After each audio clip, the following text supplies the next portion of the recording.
پیش خدمت ہے حالات حاضرہ کا پروگرام سیربین۔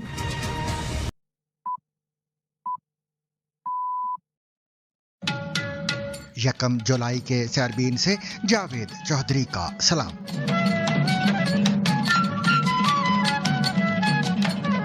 عبوری معاہدے کو تحفظ دیا جائے اور اس پر مؤثر طریقے سے عمل کیا جائے، چین کا امریکہ اور ایران سے مطالبہ۔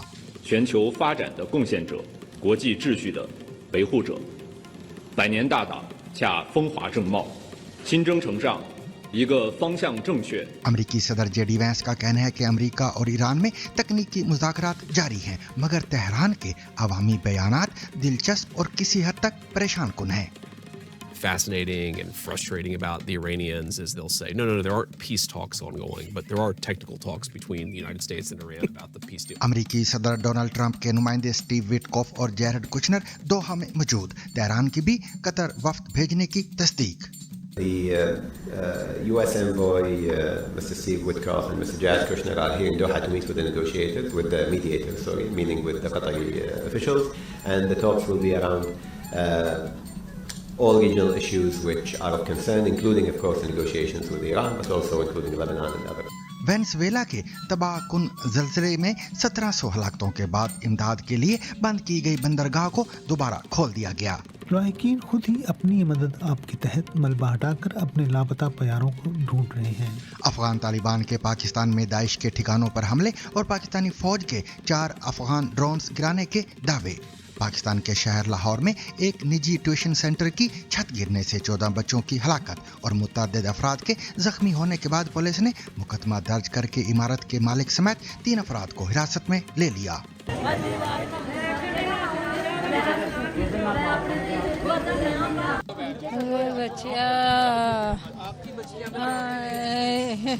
یہاں پہ جو ٹیوشن سینٹر چلا رہے ہیں اور وہ ہم نے 5 لوگوں کو بھی کسٹڈی میں لیا ہے، سوال جواب کر رہے ہیں ان سے۔ اسرائیل کے وزیر توانائی اور انفراسٹرکچر ایلی کوہن کا کہنا ہے کہ اسرائیل پورے غزہ پر کنٹرول حاصل کرے گا۔ צה"ל מחזיק היום בכמעט 70% ברצועת עזה. אנחנו חייבים להשלים את כיבוש 30% הנוספים. انڈین وزیر دفاع کا آپریشن سندور کے بارے میں دیا گیا ماضی کا بیان اب زیر بحث کیوں؟ آپ کو پرشن پوچھنا ہے تو یہ پوچھیے کہ اس آپریشن میں کیا ہمارے جانباز سینکوں کو کوئی چھٹی ہوئی ہے، تو اس کا اتر ہے نہیں۔ ایران کے سابق رہبر اعلیٰ علی خامنہ ای کی تدفین مشہد میں ہوگی، مگر امام رضا کے روزے کو آخری آرام گاہ کے لیے کیوں چنا گیا؟ جانیں گے اس مقدس مقام کی مذہبی، تاریخی اور سیاسی اہمیت۔ یہ بھی جانیں گے کہ امریکی گاڑیاں بنانے والی کمپنی فورڈ نے اے آئی کی جگہ انجینئرز کو واپس ملازمت پر کیوں رکھا؟ خبر رساں ادارے بلومبرگ کے مطابق فورڈ نے حالیہ برسوں میں 300 سے زائد تجربہ کار کوالٹی انسپیکٹرز یعنی معیار جانچنے والے ماہرین کو دوبارہ ملازمت پر رکھا ہے، اور یہ بھی کہ زمین پر چلنے والی سب سے بڑی مخلوقات میں شمار ہونے والے ڈائنوسارز کی ہڈی کی شناخت کیسے کی گئی۔ 4 دہائیاں بعد ڈاکٹر ایونز کو احساس ہوا کہ یہ دراصل ڈائناسور کی ہڈی ہے۔ حقیقت میں یہ انٹارکٹیکا میں دریافت ہونے والی پہلی ڈائناسور کی ہڈی تھی۔ یہ ٹائٹانوسور کی باقیات ہیں جو زمین پر گھومنے والے سب سے بڑے ڈائناسور میں شمار ہوتا ہے۔ مزید یہ جانیں گے کہ پاکستان کے شہر لاہور میں سنسکرت زبان کی تعلیم کیوں دی جا رہی ہے۔ ملیے اس 40 سالہ گول کیپر سے جو ورلڈ کپ کے دوران اچانک وائرل ہو گئے۔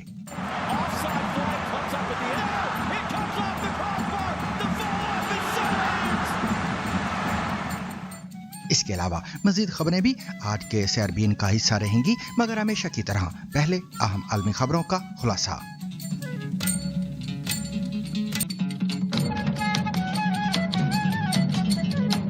چین نے امریکہ اور ایران پر زور دیا ہے کہ وہ اپنے درمیان طے پانے والی مفاہمتی یادداشت پر عمل درآمد جاری رکھیں تاکہ مذاکرات کے اگلے مرحلے کی راہ ہموار ہو سکے۔ چین کی وزارت خارجہ کے مطابق وزیر خارجہ وانگ یی نے کہا ہے کہ موجودہ مرحلے پر سب سے اہم بات عبوری معاہدے کو محفوظ بنانا، اس پر مؤثر عمل درآمد یقینی بنانا اور مذاکرات کی رفتار برقرار رکھنا ہے تاکہ ایک ایسا طویل المدتی حل سامنے آ سکے جسے نہ صرف امریکہ اور ایران بلکہ مشرق وسطی کے ممالک اور عالمی برادری بھی قبول کرے۔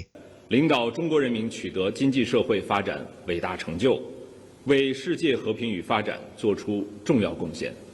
दूसरी जानिब अमरीकी नायब सदर जेडी वैंस ने कहा है कि अगरचे ईरान अवामी सतह पर बराह रास्त मुज़ाकरात की तरदीद कर रहा है, ताहम दोनों मुमालिक के दरमियान तकनीकी सतह पर बातचीत बदस्तूर जारी है। एक इंटरव्यू में जेडी वैंस ने कहा कि 1 जुलाई को होने वाले तकनीकी मुज़ाकरात पहले से जारी सिफारती राब्तों का तसलसल है। उनके मुताबिक तेहरान के सरकारी बयानात बज़ाहिर मुतज़ाद दिखाई देते हैं, क्योंकि एक तरफ अमन मुज़ाकरात की तरदीद की जाती है और दूसरी जानिब तकनीकी मुज़ाकरात को तस्लीम भी किया जाता है। जेडी वैंस ने इस तर्ज़ अमल को फारसी तर्ज़ मुज़ाकरात करार देते हुए कहा कि वो इस हिकमत अमली को पूरी तरह समझ नहीं पाते।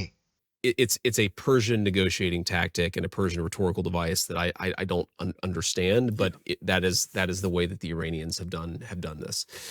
उधर अमरीकी सदर डोनाल्ड ट्रंप के नुमाइंदे स्टीव विटकॉफ और जैरेड कुशनर पीर के रोज दोहा पहुंचे, जहां ईरान के साथ सालिसों के जरिए राब्तों का सिलसिला जारी है। तेहरान ने भी अपने वफ्द को दोहा भेजने की तस्दीक की है।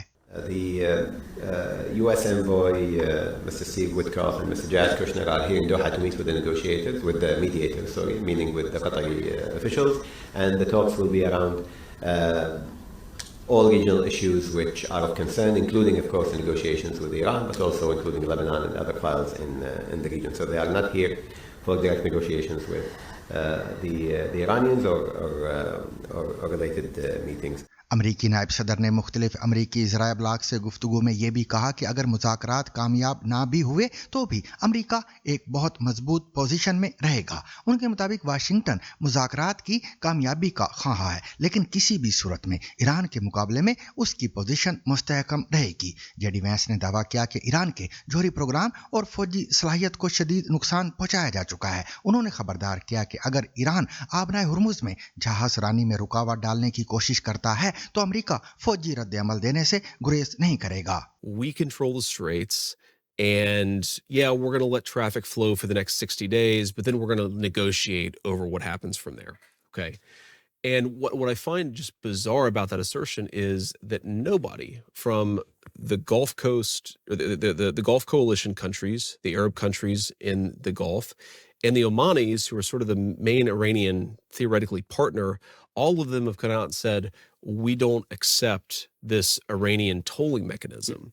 And so the Iranians keep on asserting something that isn't actually happening right now, and they don't have a credible pathway to make happen in the future. So I do see this as a bit of a sideshow. उनका मजीद कहना था कि अगर जारी मुज़ाकरात किसी मुस्तकिल मुआहदे पर मुंतज होते हैं तो इसके नतीजे में ईरान बुनियादी तौर पर एक मुख्तलिफ रियासत बन सकता है। दरी असना मुशावराती इदारे एशिया ग्रुप की एक हालिया रिपोर्ट में कहा गया है कि आबनाए हुर्मुज के बहरान और ईरान से मुतल्लक हालिया कशीदगी के नतीजे में पैदा होने वाली मुआशी और जुग्राफियाई सियासी तब्दीलियों से एशिया में सबसे ज़्यादा फ़ायदा चीन को पहुंचने का इम्कान है। अमरीकी फौज ने वेनेजुएला में लागुएरा बंदरगाह दोबारा खोल दी है ताकि गुज़िश्ता हफ्ते आने वाले ज़लज़लों से सबसे ज़्यादा मुतासरा इलाकों तक ज़रूरी इमदादी सामान और दीगर अशिया की फराहमी को तेज़ किया जा सके। ज़लज़लों में अब तक 1700 अफराद की हलाकत की तस्दीक हो चुकी है, ताहम हज़ारों अफराद अब भी लापता हैं। दूसरी जानिब कई मुतासरा इलाकों में अब तक सरकारी इमदाद उस मिकदार में नहीं पहुँच सकी जिसकी वहाँ अशद ज़रूरत है। सुनिए लागुएरा से विल ग्रांट की ये रिपोर्ट। ये हाउसिंग कॉम्प्लेक्स वेनेजुएला की हुकूमत के समाजी प्रोग्रामों का ताज था। वेनेजुएला और तुर्की की तरफ से मुश्तरका तौर पर बनाए गए इन प्री फैब्रिकेटेड घरों को खुला और खूबसूरत तरीके से डिज़ाइन किया गया था और मुल्क के गरीब तरीन ख़ानदानों में से कुछ को अतिया दिया गया था, लेकिन वो गुज़श्ता हफ्ते के 2 ज़लज़लों की शिद्दत को बर्दाश्त नहीं कर सका। मुकामी अफराद को खदशा है कि सैकड़ों अफराद की मौत इस वक्त हुई जब निचली मंजिलों के फ्लैट्स पर ऊपर वाली 4 मंजिलों के फ्लैट्स आ गिरे। करीबी कंक्रीट अपार्टमेंट ब्लॉक की तबाही भी कुछ ऐसी ही है। सेकंडों में 12 मंजिलें गिर गईं। कॉम्प्लेक्स के करीब खड़े मकीनों ने शिकायत की कि हुकूमत का रद्द-ए-अमल वही पुराना है, सुस्त, बेरब्त और नाकाफी। लाहिकीन खुद ही अपनी मदद आप के तहत मलबा हटाकर अपने लापता प्यारों को ढूंढ रहे हैं। ख्वान डियागो अरोहो और उनका खानदान अपनी एक कज़न, आंटी और अंकल को ढूंढ रहा है। अब बेलचे से खुदाई कर रहे हैं। हाथों से, खाली हाथों से बड़े बड़े पत्थरों को हिलाने के लिए हम 3-4 अफराद ग्रुप की शक्ल में इकट्ठे हुए हैं। उन्होंने कहा कि बद इंतजामी की वजह से उनकी कज़न को बड़े होने का मौका नहीं मिला। اس ملک نے اسے ٹھیک طرح سے کالج جانے اور مناسب ٹین ایج زندگی گزارنے کا موقع نہیں دیا، اور میں محسوس کرتا ہوں کہ اس سے یہ سب چھین لیا گیا ہے۔ اسی سڑک پر صرف کچھ 100 گز آگے کہانی بالکل مختلف ہے۔ ایک منہدم شاپنگ مال کے ملبے کے نیچے سے ایک سیکیورٹی گارڈ کو زندہ ڈھونڈ لیا گیا ہے۔ دنیا بھر سے آئی ہوئی مختلف ٹیموں کے افراد مشترکہ طور پر انہیں نکالنے کی کوشش کر رہے ہیں۔ کوسٹا ریکن ریڈ کراس سے تعلق رکھنے والے ویگنر لیوا کہتے ہیں کہ یہ ایک بہت ہی پیچیدہ آپریشن ہے، لیکن ہم نے ان تمام ماہرین کو اکٹھا کیا ہے اور اس کے لیے ایک لائن تیار کی ہے۔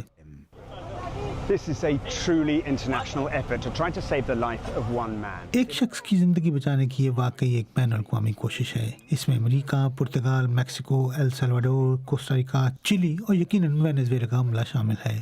وینیزویلا کے تمام شہری اس طرح کی پیچیدہ اور نازک صورتحال میں مدد کے لیے تیار ہیں، لیکن یہ وہ کوشش و توجہ ہے جس کا طالب ہر وہ شخص ہے جس کا کوئی رشتہ دار یا پیارا ملبے کے نیچے پھنسا ہے۔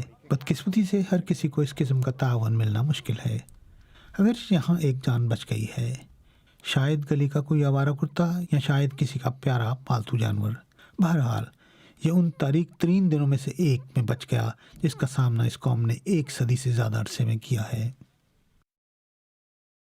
افغان طالبان کی جانب سے پاکستان میں شدت پسند تنظیم داعش کے ٹھکانوں کو نشانہ بنائے جانے کے دعووں کے بعد پاکستانی فوج نے کہا ہے کہ منگل کی شب افغان طالبان کی جانب سے صوبہ بلوچستان پر داغے گئے 4 سادہ نوعیت کے ڈرونز کو تباہ کر دیا گیا ہے۔ بلوچستان اور خیبر پختونخوا میں حکام کا کہنا ہے کہ ڈرونز کا ملبہ گرنے سے کم از کم 7 افراد زخمی بھی ہوئے ہیں۔ افغان وزارت دفاع کے بیان میں دعویٰ کیا گیا تھا کہ افغان فضائیہ نے پاکستان کے صوبے بلوچستان کے ضلع پشین اور خیبر پختونخوا کے مختلف مقامات پر داعش کے مبینہ مراکز کو نشانہ بنایا ہے۔ افغان وزارت دفاع نے مزید کہا کہ بلوچستان کے علاقے سرانان میں ایک ایسے مرکز پر فضائی حملہ کیا گیا جسے افغانستان میں تخریبی سرگرمیوں اور حملوں کی منصوبہ بندی کے لیے استعمال کیا جا رہا تھا۔ اس دعوے کے بعد پاکستانی فوج کے شعبہ تعلقات عامہ کی جانب سے رات گئے جاری کردہ اعلامیے میں کہا گیا ہے کہ پاکستان کے فضائی دفاعی نظام نے بر وقت ان ڈرونز کی نشاندہی کی اور جوابی اقدام کرتے ہوئے ان کو کامیابی کے ساتھ بے اثر کر دیا۔ یاد رہے کہ یہ کارروائیاں اتوار 28 جون کی شب پاکستانی فورسز کی جانب سے افغانستان کے علاقوں پکتیکا، پکتیا اور کنڑ میں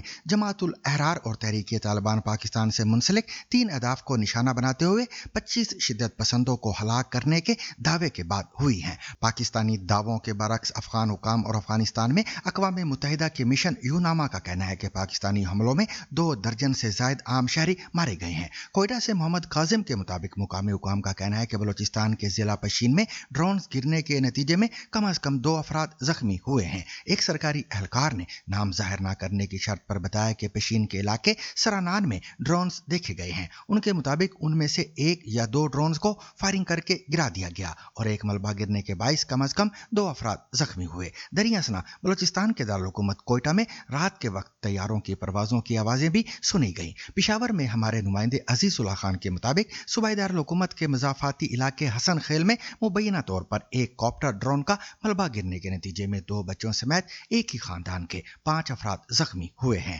پشاور پولیس نے بتایا کہ حسن خیل تھانے کی حدود میں ڈرون کا ملبہ گرا ہے، جس کے بارے میں مزید معلومات اکٹھی کی جا رہی ہیں۔ پشاور کے capital city police officer doctor میاں سعید نے واقعے کی تصدیق کی، تاہم انہوں نے مزید تفصیلات فراہم نہیں کیں۔ پاکستان کے شہر لاہور میں ایک نجی ٹیوشن سینٹر کی چھت گرنے سے 14 بچوں کی ہلاکت اور متعدد افراد کے زخمی ہونے کے بعد پولیس نے مقدمہ درج کر کے عمارت کے مالک سمیت 3 افراد کو حراست میں لے لیا ہے اور تحقیقات کا آغاز کر دیا ہے۔ یہ واقعہ منگل کی شام صوبہ پنجاب کے دارالحکومت کے مضافاتی علاقے کاہنا میں پیش آیا، جہاں ٹیوشن پڑھنے کے لیے کمرے میں موجود بچوں پر چھت آ گری۔ ہلاک ہونے والے بچوں کی عمریں 5 سے 16 سال کے درمیان ہیں اور ان میں 7 بچیاں بھی شامل ہیں۔ حادثے میں ہلاک ہونے والے 7 بچوں کی نماز جنازہ منگل کی رات جبکہ 3 کی نماز جنازہ بدھ کی صبح ادا کر دی گئی ہے۔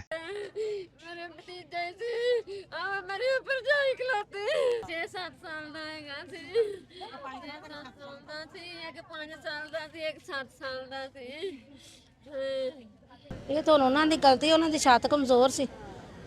ਬੱਚਿਆਂ ਨੂੰ ਥੱਲੇ ਬਿਠਾ ਕੇ ਤੇ ਕੰਮ ਕਰਨ ਦਾ ਛੁੱਟੀ ਦੇ ਦਿਓ ਬੱਚਿਆਂ ਨੂੰ, ਇਹ ਉਹਨਾਂ ਦੀ ਗਲਤੀ। ਆਹ ਗਲਤੀ ਉਹਨਾਂ ਕਰ ਲਈ, ਬੱਚਿਆਂ ਨੂੰ ਛੁੱਟੀ ਨਹੀਂ ਦਿੱਤੀ। ਬੱਚਿਆਂ ਨੂੰ ਛੁੱਟੀ ਦੇ ਦਿੰਦੇ ਤੇ ਬੱਚਿਆਂ ਦੇ ਸਾਡੇ कार आ जाते। इस वक्त जिस जगह पे मैं मौजूद हूँ ये वो मुकाम है जहाँ कल लाहौर के इलाके काने में एक अफसोसनाक वाक़या पेश आया, जिसके नतीजे में 14 बच्चे जो हैं वो अपनी जान से गए। एक एकेडमी यानी कि ट्यूशन सेंटर, उसकी छत गिरी और मलबे तले जो बच्चे वहाँ पे बैठे थे वो दब गए और मोस्टली बच्चों की जो डेथ्स हुई हैं वो हेड इंजरी और दम घुटने की वजह से हुई हैं। जिस जगह पे मैं खड़ी हूँ बिल्कुल मेरे अकब में अगर आप देख सकें ये स्किन कलर का गेट है, इसको सील किया गया है, ताला लगा हुआ है। ये वो ट्यूशन सेंटर है और उसका गेट है जिसकी छत गिरी है। अगर मैं आपको इस इलाके का थोड़ा सा ओवरव्यू दूँ तो ये तंग गलियाँ हैं, साथ साथ बिल्कुल घर हैं और हम सुबह से ही यहाँ पे मौजूद हैं। तकरीबन अभी तक 5 मैयतें जो हैं वो इन स्पॉट्स पे से उठाई गई हैं। चंद कदम के फासले पे जगह जगह जो है फौतगी हुई है और वहाँ से मैयतें बच्चों की उठाई गई हैं। तमाम तर जो लोग हैं महल्लेदार इर्द गिर्द के काफ़ी सोगवार हैं और हमने यहाँ पे बहुत सारे लोगों को रोते देखा, अपना दुख बयान करते देखा। पता चलिया कि बच्चे सब अकैडमी ने, हर कोई कम्मा ते गया 4-5 बजे, जिस तरह ही हर कोई आया और सब नूं पता चल गया। छत डिग गई, छत हर को अपने बच्चे देखन लग गया, जिन्हां दे जेड़े बच्चे सन। और जिस तरह इत्थों फिर मिलते रहन, उस तो बाद तो फिर समझ ही नहीं आई किसी ने की कहना। कोई तेरे मेरे जैसे ने सब नूं फोन किया तेरे बच्चों नूं ऐ हो गया, छत डिग गई। हर कोई आदमी उधर इधर लोग फिर आस पास आन लग गए। ਜਦੋਂ ਛੱਤ ਗਿਰੀ ਆ ਨਾ, ਆਪ ਹੀ ਕਈਆਂ ਕੁੜੀਆਂ ਫੜ ਕੇ ਵੇਖਿਆ ਨਾ ਬੱਚੇ ਥੱਲੇ ਨੇ ਤੇ ਆਪ ਹੀ ਕਈਆਂ ਫੜ ਕੇ ਤੇ ਲੁੱਟੋ ਲਾਉਣ ਲੱਗ ਪਏ ਛੱਤਾਂ। ਦਿਲੇ ਬੱਚੇ ਖਿੱਚ ਕੇ ਕੱਢੇ, ਜਿਨ੍ਹਾਂ ਚਿਰ ਉਹ ਆਏ ਨੇ ਖਿੱਚ ਕੇ ਕੱਢੇ, ਮਰਿਆ ਤੇ ਕੋਈ ਜ਼ਖਮੀ। ट्यूशन सेंटर में पढ़ाने वाली जो खातून थी वो भी ज़ख्मी हैं, उनकी बेटी भी ज़ख्मी है। सो रेस्क्यू के मामले में सबसे पहले जो बताया जा रहा है, इतलात आ रही हैं कि रिस्पॉन्ड जिन्होंने किया था वो बाइक पे आए थे और उसके बाद वो महल्लेदारों के साथ उन्होंने मिलके जो है ये सारा जो है जाए वकूआ उधर से जो है बाकायदा तौर पे ऑपरेशन किया। पुलिस की जानिब से तकरीबन 3 मुल्ज़िमात जो हैं वो रात को ही अरेस्ट कर लिए गए थे, जिसमें मकान मालिक भी है, उसके साथ साथ मिस्त्री है और एक और शख्स। FIR इस केस की दर्ज कर ली गई है। ये वो छत है जो बिल्कुल जाए वकूआ की पिछली साइड पे है। आपको हम थोड़ा सा इसका व्यू दिखा देते हैं और ये हमारे साथ उनके बैकडोर नेबर भी मौजूद हैं, इनसे भी बात करते हैं। ये जो छत गिरी है ये कितनी पुरानी थी और इसकी कंस्ट्रक्शन कभी हुई नहीं हुई, क्या सिलसिला कार था? तकरीबन ये 16-17 साल पुरानी है। जैसे थी वैसे ही उन्होंने आगे रहना शुरू कर दिया और जब से ऐसे ही चल रहा था उनका।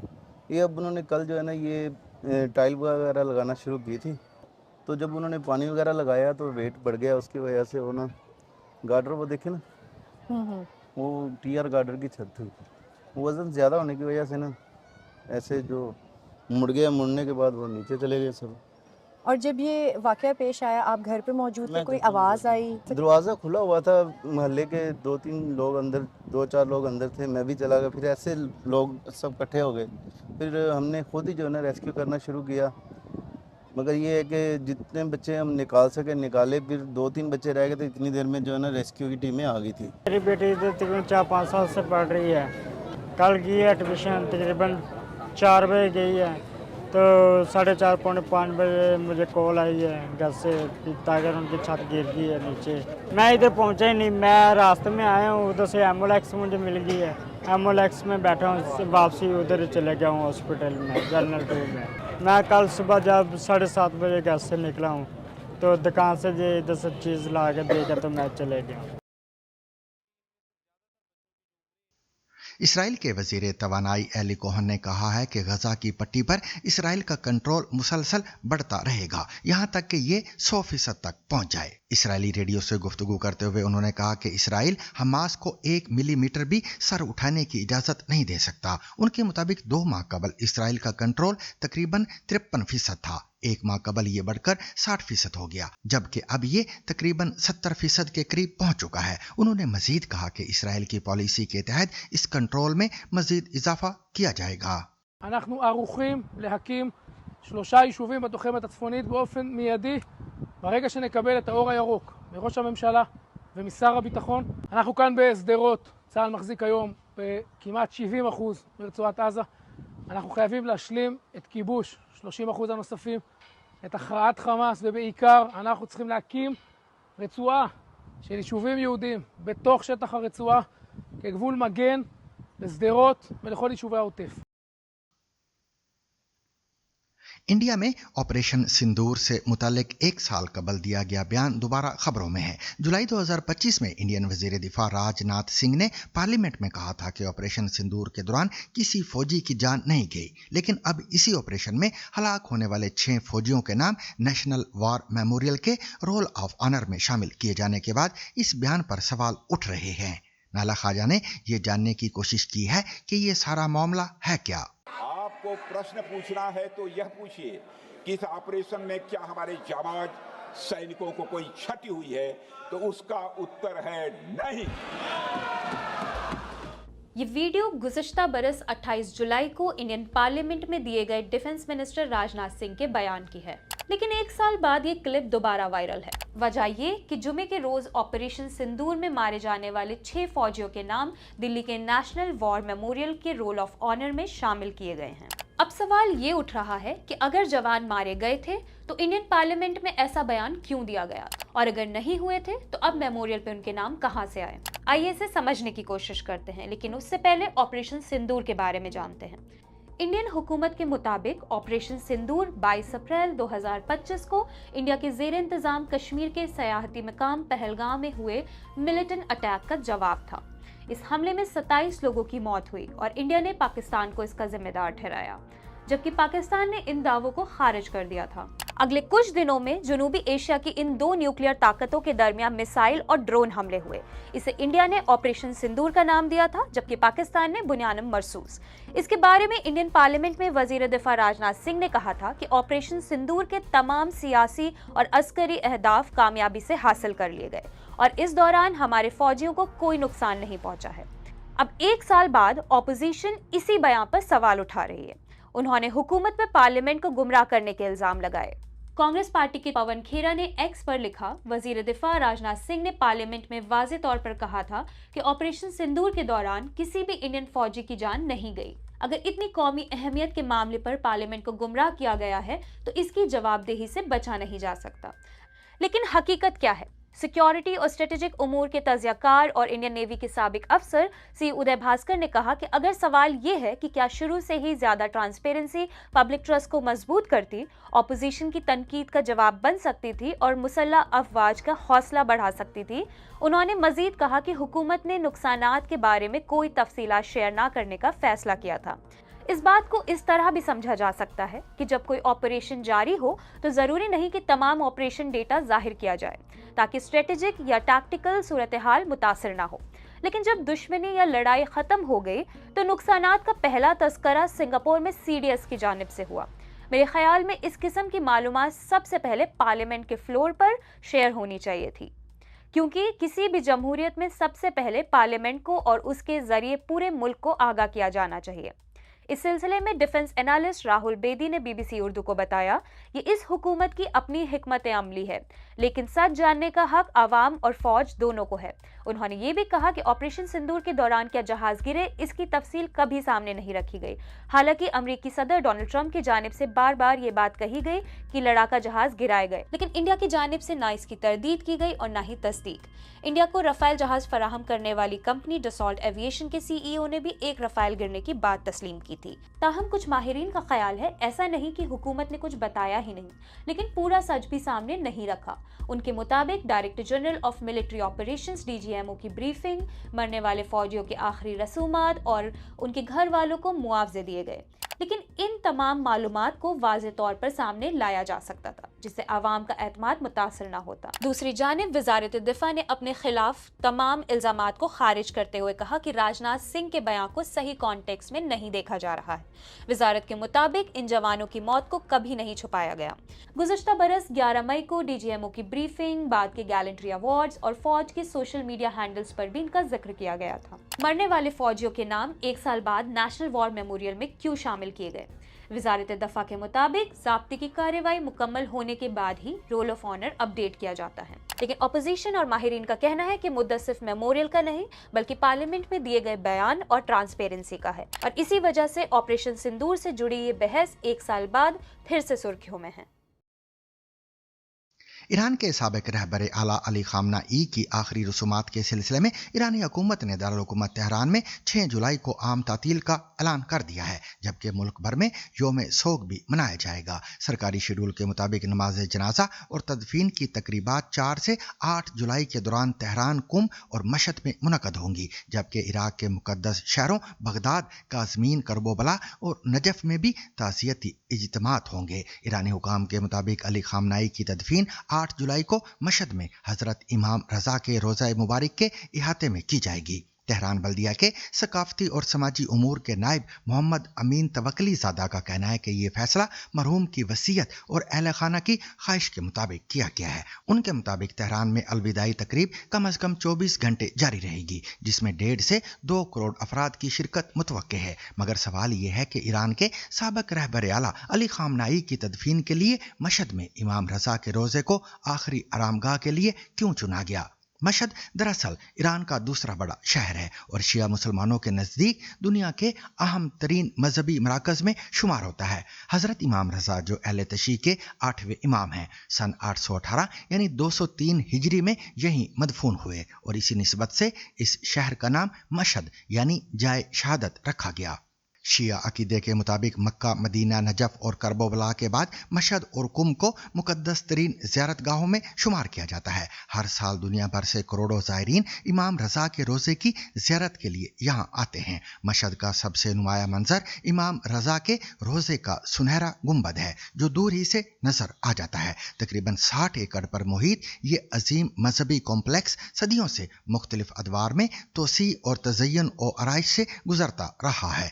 हरम के गिर्द पूरा शहर आबाद हो चुका है। हस्पताल, लाइब्रेरियां, बाजार, अजायब घर, तालीमी इदारे और तिजारती मराकज़ बड़ी हद तक इस मजहबी मरकज़ के गिर्द कायम है।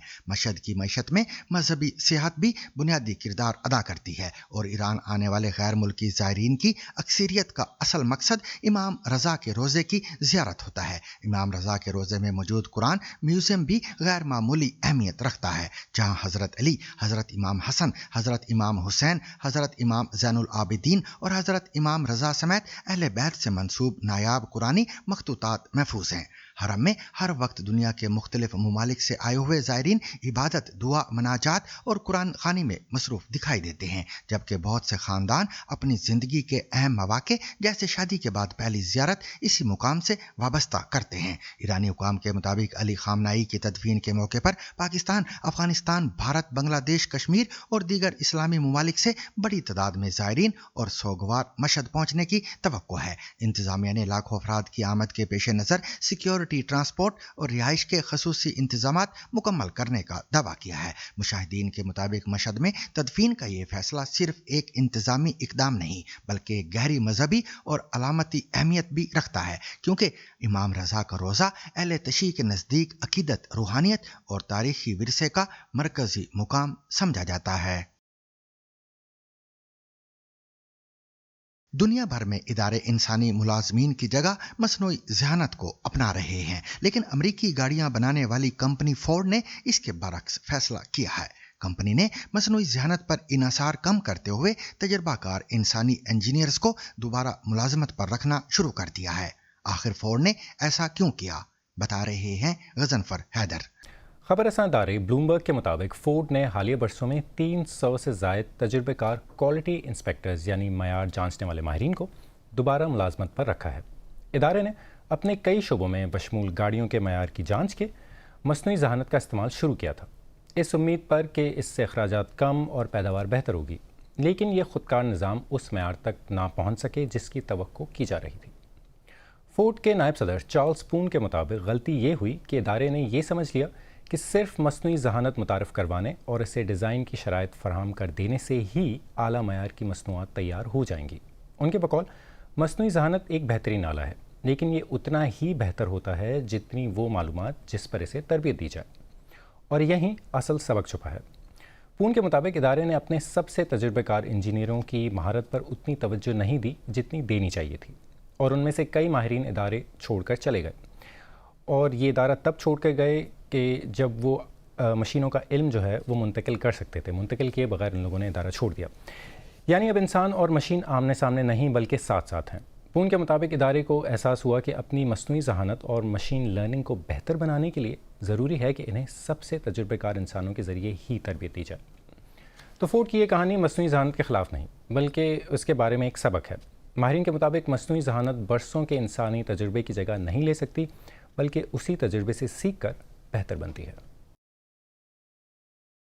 اب بات کرتے ہیں ڈائنوسارز کی ایک دلچسپ دریافت کی۔ انٹارکٹیکا میں دریافت ہونے والی پہلی ڈائنوسار کی ہڈی کی بالآخر شناخت کر لی گئی ہے، حالانکہ اس دریافت کو 40 سال سے بھی زیادہ عرصہ گزر چکا ہے۔ ماہرین کے مطابق یہ فوسل ٹائٹینوسار نامی ڈائنوسار کا ہے، جسے زمین پر چلنے والی سب سے بڑی مخلوقات میں شمار کیا جاتا ہے۔ یہ باقیات 1985 میں دریافت ہوئی تھی، لیکن اس کے بعد کئی دہائیوں تک یہ ایک دراز میں محفوظ رہیں اور اس پر مزید تحقیق نہ ہو سکی۔ مزید تفصیلات دیکھیے ہماری سائنس ایڈیٹر ربیکا موریل کی اس رپورٹ میں، جسے پیش کر رہی ہیں ختیجہ عارف۔ یہ ہمارا مرکزی جیولوجی سٹور ہے، جہاں ہم انٹارکٹیکا سے لائی گئی چٹانیں اور فوسلز محفوظ کرتے ہیں۔ برطانوی انٹارکٹک سروے کے کیمبرج میں واقع ذخیرے میں، جہاں منجمد بر اعظم سے لائی گئی ہزاروں چٹانیں اور فوسلز موجود ہیں، ایک ایسا معمہ بھی تھا جسے حل ہونے میں 40 سال لگ گئے۔ کبھی کبھی آپ سوچتے ہیں کہ اس دراز میں کیا رکھا ہے، پھر اچانک کوئی ایسی چیز سامنے آ جاتی ہے اور آپ کہتے ہیں یہ تو واقعی دلچسپ معلوم ہوتی ہے۔ مارک ایونز کی نظر اس بظاہر عام نظر آنے والے فوسل پر پڑی۔ یہ 1985 میں انٹارکٹیکا کی ایک مہم کے دوران حاصل کیا گیا تھا، لیکن برسوں تک نظروں سے اوجھل رہا۔ اس کی دریافت کا اندراج ایک فیلڈ نوٹ بک میں موجود تھا۔ یہ نوٹس حیرت انگیز طور پر صاف ستھرے اور نہایت عمدہ انداز میں لکھے گئے ہیں، حالانکہ انہیں شدید سردی اور تیز ہوا میں ایک کھلی ڈلوان پر تحریر کیا گیا تھا۔ 9 دسمبر کی تاریخ ہے اور ماہر قدیم حیاتیات مائک تھامپسن مختلف فوسلز کا اندراج کر رہے ہیں۔ یہاں انہوں نے اس کا ایک اچھا سا خاکہ بھی بنایا اور لکھا بڑی رینگنے والی مخلوق کی ریڑھ کی ہڈی کا مہرہ۔ لیکن شناخت کا عمل وہی رک گیا، یہاں تک کہ 4 دہائیاں بعد ڈاکٹر ایونز کو احساس ہوا کہ یہ دراصل ڈائناسور کی ہڈی ہے۔ حقیقت میں یہ انٹارکٹیکا میں دریافت ہونے والی پہلی ڈائناسور کی ہڈی تھی۔ یہ ٹائٹینوسور کی باقیات ہیں جو زمین پر گھومنے والے سب سے بڑے ڈائناسور میں شمار ہوتا ہے۔ برطانیہ کے نیچرل ہسٹری میوزیم سے مستعار لیا گیا اس ڈائناسور کا مکمل سائز کا نمونہ اس وقت پیٹربورو کیتھیڈرل میں نمائش کے لیے موجود ہے۔ یہ دیو ہیکل ٹائٹینوسور تقریباً 300 ہڈیوں پر مشتمل ہے اور یہ فوسل جو کہ ایک مہرہ ہے اس حصے سے تعلق رکھتا ہے جو دم کے قریب واقع ہے۔ جس ٹائٹینوسور کی یہ ہڈی تھی وہ اس بڑے نمونے سے کہیں چھوٹا تھا۔ اس کی لمبائی تقریباً 7 میٹر تھی، 37 میٹر نہیں۔ اس سے اندازہ ہوتا ہے کہ یا تو وہ کم عمر ڈائناسور تھا یا پھر کسی بونے نسل سے تعلق رکھتا تھا۔ یہ کریٹیشیس دور کے آخری زمانے سے تعلق رکھتا ہے جب انٹارکٹیکا آج کی طرح برف سے ڈھکا ہوا نہیں تھا۔ اگرچہ بظاہر یہ زیادہ متاثر کن نہیں لگتا، لیکن اس کی ساخت انتہائی منفرد ہے۔ یہاں ایک سرے پر جوڑ کا خول نما حصہ اور دوسرے سرے پر گیند جیسی ساخت دیکھی جا سکتی ہے۔ یہ خصوصیات صرف اسی قسم کے ڈائناسور میں پائی جاتی ہیں۔ اب تک ٹائٹینوسور کی 100 سے زیادہ اقسام دریافت کی جا چکی ہیں۔ ہم جانتے ہیں کہ اس کا حجم کافی مختلف تھا۔ کچھ نسبتاً چھوٹے تھے جن کی لمبائی صرف 5 یا 6 میٹر تھی، جبکہ کچھ ایسے دیو ہیکل جانور بھی تھے جن کی لمبائی 35 میٹر تک پہنچتی تھی اور وزن 60 ٹن یا اس سے بھی زیادہ ہوتا تھا، یعنی تقریباً 10 سے 12 افریقی ہاتھیوں کے برابر۔ یہ سب سبزی خور تھے، 4 ٹانگوں پر چلتے تھے، ان کی گردن بہت لمبی ہوتی تھی۔ انٹارکٹیکا میں دریافت ہونے والا یہ فوسل ٹائٹینوسور اور اس دنیا کی کہانی کا ایک اور حصہ سامنے لاتا ہے جس میں یہ تقریباً 8 کروڑ سال پہلے زندہ تھا۔ پاکستان کے صوبے پنجاب کے شہر لاہور کی یونیورسٹی آف مینجمنٹ سائنسز یعنی لمس نے پچھلے سال دسمبر میں سنسکرت کا کورس متعارف کروایا، جس نے پاکستان اور انڈیا دونوں میں دلچسپی پیدا کی ہے۔ سنسکرت کے استاد پروفیسر ڈاکٹر شاہد رشید کہتے ہیں کہ یہ جنوبی ایشیا کا مشترکہ ثقافتی ورثہ ہے جسے سیاسی سرحدوں تک محدود نہیں کیا جا سکتا۔ مزید تفصیل شمائلہ خان سے۔ سنسکرت والے لوگ جو کہیں گے یہ پرتھما میں ہے، یہ دویتیہ میں ہے، تو کارک نہیں ہے، وہ وبھکتی ہے۔ مم نام شاہد اہم سنسکرتم پٹھامی، پھلانی، ویری گڈ۔ پاکستان میں تو لوگوں نے اپریشیٹ کیا اور کچھ لوگ حیران بھی ہوئے، لیکن کہ یہ کیا کر رہے ہیں۔ زیادہ لوگوں نے اس کے خلاف بات کم کی، یہ ضرور کہا کہ اس کا کیا فائدہ ہے، یہ تو بس وقت کا ضیاع ہے، اس سے نہ دنیا کو کوئی فائدہ نہ آخرت کا فائدہ۔ اور انڈیا سے کچھ بڑے دلچسپ وہ کومنٹس بھی ملے۔ مثال میں کچھ لوگوں نے تو کہا کہ یہ سب جھوٹ ہے، یہ اے آئی کی مدد سے انہوں نے किया है, ऐसा कोई काम हो ही नहीं सकता पाकिस्तान में।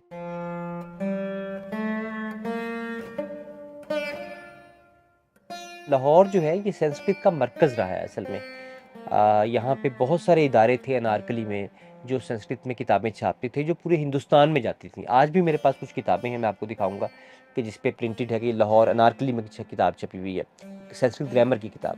तो संस्कृत को ये समझना कि वो हमारी ज़बान नहीं है, वो कहीं और की ज़बान है, ये तंग नज़री और तासुब अब दूर हो जाना चाहिए। पढ़ाने का मौका मिला, लफ्ज़ में अली उस्मान कासमी ने मुझे ऑफ़र किया कि आप पढ़ाएं, और बहुत सपोर्टिव थे वो, और गुरमानी सेंटर ने एक्चुअली मुझे स्पेस प्रोवाइड की। तो अब वहाँ पे 2 कोर्सेज़ जो हैं वो हम पढ़ा चुके हैं। संस्कृत जो है वो कॉमन हेरिटेज है साउथ एशिया की। इसको मॉडर्न नेशन स्टेट्स की जो तकसीम है उसमें कन्फाइन करना बहुत बड़ी ज़्यादती है। तो मेरे ख़्याल में हम पाकिस्तान की हिस्ट्री को सिर्फ यानी पॉलिटिकल जो मूवमेंट है 1947 में जो बना है, सिर्फ वहाँ से शुरू नहीं कर सकते हम अपनी हिस्ट्री को। हमें पीछे जाना पड़ेगा, हमें इंडस वैली सिविलाइजेशन को भी देखना होगा, हमें टेक्सला को भी देखना होगा। मैंने अरेबिक सीखी पहले, पर्शियन सीखी, और फिर अल्टीमेटली संस्कृत सीखी। मसला ये था कि पाकिस्तान में मैं सीखूं कैसे इसको, ये एक बड़ा चैलेंज आया। तो बहुत पुरानी किताबें कुछ मिल जाती हैं यहाँ पे पुरानी लाइब्रेरियों में, पंजाब यूनिवर्सिटी में, लेकिन कोई ऐसी मॉडर्न किताबें जो हैं अवेलेबल नहीं थी, ऐसे टूल्स नहीं थे, ऐसा कोई उस्ताद नहीं था। तो फिर ऑनलाइन मुझे पता चला कि एक प्लेटफॉर्म है, और एंटोनिया रूपल जो ऑथर हैं कैम्ब्रिज इंट्रोडक्शन टू संस्कृत की, उनसे फिर मैंने ऑनलाइन 3 कोर्सेज इसके पढ़े। तो मुख्तलिफ जगहों से मैंने किताबें जमा की और एक छोटी सी लाइब्रेरी अपने लिए बनाई। बल्कि मैं कह सकता हूँ कि इस वक्त तो मेरे पास जो है वो कोई अराउंड 200 बुक्स हैं संस्कृत की, और ये शायद लाहौर की सबसे रिच लाइब्रेरी है संस्कृत की। गच्छति गच्छतः गच्छन्ति, गच्छति गच्छतः गच्छन्ति। संस्कृत को इंटरेस्टिंग बनाने के लिए एक तो ये कि सिंगिंग के थ्रू मुख्तलिफ श्लोकास जो हैं उन्हें गाया जा सकता है। ग्रामर के मुख्तलिफ पॉइंट्स को भी मैं गा के सिखाता हूँ, बच्चे भी मेरे साथ गाते हैं, और उससे एक माहौल सा बनता है, खूबसूरती पैदा होती है। तत्वम असी, ज़ाहिर है ये थोड़ी सी टेक्निकली डिफ़िकल्ट ज़ुबान है, तो हम इसको आसान इस तरह बनाते हैं कि हम दरमियान में गाते थे संस्कृत को, तो अक्सर चीज़ें मुझे गाने से याद हुई। साहा ताऊ थे तवम युवाम यूयम अहम आवाम वयम, and these are the pronouns. English के कह लीजिए, उर्दू के कह लीजिए, बट गा के मुझे आज भी याद है। सो ये हमने वॉवल्स और कॉन्सोनेंट्स जब ख़त्म किए थे, तो उसका एक मैंने छोटा सा नोट लिखा हुआ है कि end of consonants and we had an ice cream party after that. मैंने संस्कृत अब्बा से सीखी अपने, और डॉक्टर शाहिद मेरे फादर हैं। बच्चों को चाइल्डहुड में शायद कार्टून्स याद होते हैं, चीज़ें याद होती हैं, मुझे संस्कृत और अरबी बहुत याद है। संस्कृत और अरबी के अराउंड मेरा बहुत चाइल्डहुड गुजरा है।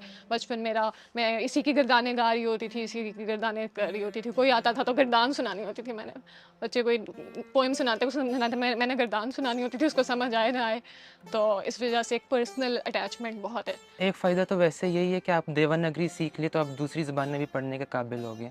हिंदी उर्दू से काफ़ी मिलती जुलती, तो वो मैं पढ़ सकता हूँ। असल मकसद है कि जो हमारे लिटरेचर है उसे एक्सेस कर सकें। आर्काइव्स वगैरह से रिलेटेड काम करता हूँ। मेरी रिसर्च चल रही है हुर मूवमेंट पर, जो एक इंटर कॉलोनियल मूवमेंट थी 1930s 1940s में। उस पर, उस मूवमेंट के बारे में आर्काइव्स जो हैं वो तो मोस्टली कॉलोनियल आर्काइव्स हैं, लेकिन उसी दौरान जब मैं रिसर्च कर रहा था, जब मैं आर्काइव्स को देख रहा था, उस दौरान मैंने सिंधी देवनागरी के आर्काइव्स एनकाउंटर किए थे आर्काइव्स में। तो फिर वहाँ से मेरा मतलब इंटरेस्ट काफ़ी ज़्यादा बना कि मैं देवनागरी स्क्रिप्ट सीखूँ, संस्कृत सीखूँ, और संस्कृत की भी काफ़ी मैनी स्क्रिप्ट्स हैं पाकिस्तान में जो अभी तक नहीं पढ़ी गई। तो मुझे आगे चलकर इंशाल्लाह यही शौक़ है कि मैं उनको भी पढ़ूँ। मेरा दिल यही है कि एक वक्त आए कि हम कुछ लोग मिल के महाभारत को ट्रांसलेट करें, पूरी महाभारत। उर्दू में मिल जाती हैं इक्का दुक्का किताबें जो यानी बहुत मुख्तसर खुलासों का खुलासा है वो। तो उर्दू में जो है वो कंप्लीट महाभारत आए, रामायणा कंप्लीट छपे, कम से कम ये 2 टेक्स्ट तो आए। तो ये मेरे कुछ ख्वाब हैं, और एक संस्कृत कम्युनिटी बन सके जो रिलेट कर सके, और इसका ताल्लुक किसी मज़हब के साथ नहीं, लोगों को ये बात समझ में आए और हमारे दिल खुलें, हमारे जहन खुलें। अभ्यासो नाहि त्यक्तव्यो अभ्यासो ही परम बलम अनभ्यासे विषम विद्या अजीर्णे भोजनम विषम। फीफा वर्ल्ड कप 2026 सिर्फ सनसनीखेज मुकाबलों और यादगार गोल्स की वजह से ही तवज्जो का मरकज नहीं बना, बल्कि इस आलमी इवेंट ने कई ऐसे खिलाड़ी भी दुनिया के सामने मुतारिफ कराए हैं जिन्होंने अपनी शानदार कारकर्दगी के बाइस चंद ही घंटों में सोशल मीडिया पर गैर मामूली मकबूलियत हासिल कर ली है। इन खिलाड़ियों में सबसे ज्यादा चर्चा कैप वर्दे के 40 साल तजर्बाकार गोलकीपर वोजीना का हो रहा है। ग्रुप मरले में ताकतवर हरीफ स्पेन के खिलाफ उनकी शानदार गोल कीपिंग ने मैच को बगैर किसी गोल के बराबर रखने में अहम किरदार अदा किया। इस नतीजे को टूर्नामेंट के बड़े अपसेट्स में शुमार किया जा रहा है। इस एक मैच ने वोजीना की जिंदगी बदल कर रख दी। मुकाबले से कबल इंस्टाग्राम पर उनके तकरीबन 50,000 फॉलोअर्स थे, लेकिन मैच के बाद ये तादाद बढ़कर 1,73,00,000 तक जा पहुंची। यूं वो सोशल मीडिया पर फॉलोअर्स के लिहाज से अमेरिकी खेलों के मारूफ लेजेंड टॉम ब्रेडी से भी आगे निकल गए हैं, जिनके तकरीबन 1,55,00,000 फॉलोअर्स हैं। माहिरीन के मुताबिक वर्ल्ड कप जैसे आलमी इवेंट्स में अचानक मिलने वाली शोहरत खिलाड़ियों के लिए माली मौके भी पैदा करती है। लाखों या करोड़ों फॉलोअर्स रखने वाले खिलाड़ी बड़े ब्रांड्स के साथ इश्तिहारी मुआहदे, स्पॉन्सरशिप और सोशल मीडिया पर तशहीरी मुहिमात के जरिए नुमाया आमदनी हासिल कर सकते हैं। ताहम मीडिया माहिर का कहना है कि सोशल मीडिया पर वायरल होने वाली शोहरत हमेशा मुस्तकिल नहीं होती। उनके बकौल जिस रफ्तार से कोई शख्सियत मकबूल होती है, उसी रफ्तार से उसकी मकबूलियत में कमी भी आ सकती है। इसलिए खिलाड़ियों को इस मौके से दानिशमंदी के साथ फायदा उठाना चाहिए। दूसरी जानिब कॉर्नेल यूनिवर्सिटी के डिजिटल और सोशल मीडिया मुहक्किक डफी का कहना है कि आज के दौर में सोशल मीडिया फॉलोअर्स एक नई करेंसी की हैसियत रखते हैं। उनके मुताबिक लाखों फॉलोअर्स रखने वाले इन्फ्लुएंसर्स एक ही तशहरी पोस्ट के इवज लाखों डॉलर तक मुआवजा तलब कर सकते हैं, जिससे अंदाजा लगाया जा सकता है कि खेल के मैदान में हासिल होने वाली कामयाबी किस तरह मुआशी कामयाबी में भी तब्दील हो सकती है। फीफा वर्ल्ड कप 2025 एक बार फिर ये साबित कर रहा है कि जदीद दौर में किसी खिलाड़ी की कामयाबी सिर्फ मैदान तक महदूद नहीं रहती, बल्कि एक शानदार कारकर्दगी उसे चंद लम्हों में आलमी शोहरत, करोड़ों मद्दाहों और नए माली मौके से भी हमकिनार कर सकती है।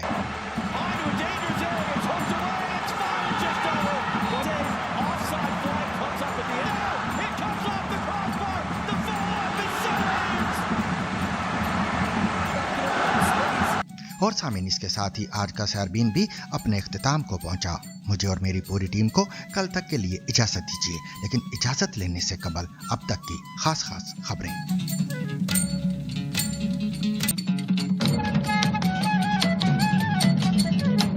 अमेरिकी सुप्रीम कोर्ट ने सदर डोनाल्ड ट्रंप को वफाकी हुकूमत का ढांचा बदलने की कोशिशों पर मिला जुला फैसला दिया है। 6 के मुकाबले में 3 के फैसले से अमेरिका की आला तरीन अदालत ने फेडरल रिजर्व के गवर्नर लीज़ कुक को बरतरफ करने की ट्रंप की कोशिश मुस्तरद कर दी है। ताहम एक अलग फैसले में 5 के मुकाबले में 4 की अक्सरियत से अदालत ने इन्हें दीगर आज़ाद और वफाकी इदारों के एहलकारों को हटाने की इजाज़त दे दी है। इस फैसले ने दहाइयों पुराने उसूलों को पलट दिया है जो इन एहलकारों को सियासी दबाव से तहफ़्फ़ुज़ देते थे। जनूबी अफ्रीका में मुल्क भर में पुलिस एहलकार तैनात कर दिए गए हैं क्योंकि खदशा है कि तारकीन वतन के खिलाफ होने वाले मुजाहरे पुरतशद्दुद रुख इख्तियार कर सकते हैं। मुल्क के सदर ने मुजाहरीन पर जोर दिया है कि वो धमकी, खौफ या अल्टीमेटम के बगैर एहतजाज करें। ये मुजाहरे उस गैर सरकारी मोहलत के मौके पर किए जा रहे हैं जो मुहिम चलाने वालों ने तमाम गैर कानूनी तारकीन वतन के मुल्क छोड़ने के लिए मुकर्रर की थी। अमेरिकी खलाई इदारे नासा अपनी एक दूरबीन को फ़िज़ा में जल कर तबाह होने से बचाने के लिए एक रोबोटिक मुहिम रवाना करने जा रहा है। कई माह पर मुहित इस मुहिम में एक इमदादी खलाई गाड़ी को ज़मीन से नहीं बल्कि एक जेट तैयारे से खला में छोड़ा जाएगा ताकि वो स्विफ्ट ऑब्जर्वेटरी नामी दूरबीन तक पहुंच सके।